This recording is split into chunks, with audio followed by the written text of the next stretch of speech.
Hi, I'm fantasy and science fiction author Nathaniel, writer of The Void Cycle. I'm doing some introductory videos, spoiler-free, to give some idea of what the stories are about for new readers. Today, I'm just running over some questions I've gotten from readers and friends. Alright, question number 1. Where are the audiobooks? So before I published Volume 2 of The Void Cycle, Blood on the Icewind, I was working on recording the audiobook for Volume 1, The Seven Swords of the Demon Lords. As of today, I work a full-time job, so time is an asset. I spend a lot of my free time writing, so it feels like I'm working 2 jobs most of the time. As a result, we had to weigh our options. Ellie, my girlfriend and editor, helped me make the call to put out Volume 2 as priority. We kept running into issues with our recording equipment, and when I get a writing deal, the publisher will likely want to rewrite and re-release the books. This means the audiobook/books and all the work we put into that would be totally negated. So the plan is to try and get a writing deal within a certain time frame, but we've decided that regardless, we are going to get the audiobooks up and running. Additionally, I will be narrating all of my books, which I am insanely psyched for. Question 2. You mentioned you're a sci-fi writer, but the first 2 books are more fantasy. Where's the science fiction? Yeah, someone legit asked me this. So I've been writing since I was roughly 12, and I've been writing stories since middle school. I have a lot of work that needs to be redone, rewritten, and I have over 70 short stories and novellas from high school and college, not to mention new ideas and material. I do have several sci-fi stories that I'm excited to share in the future.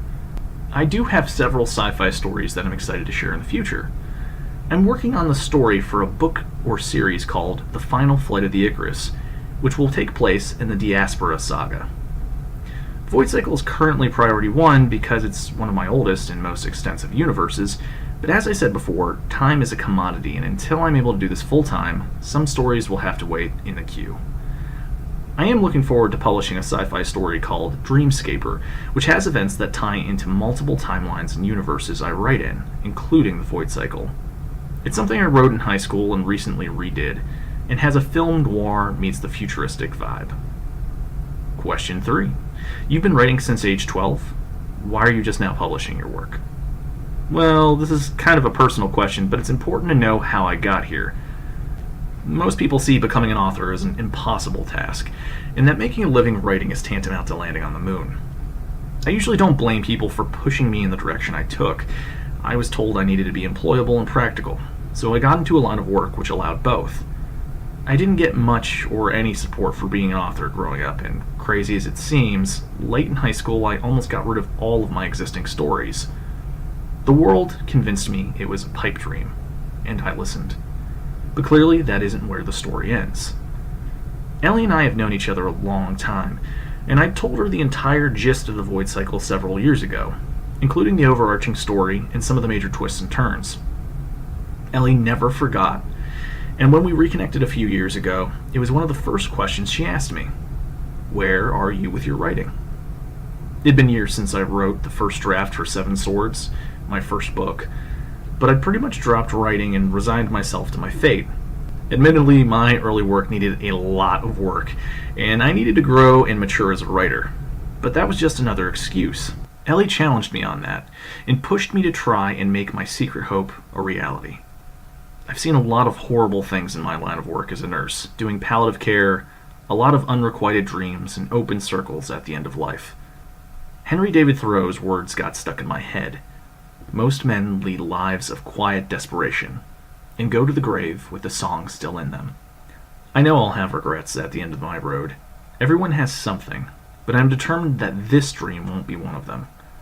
So here I am now, talking to you and trying to get my dreams to come true.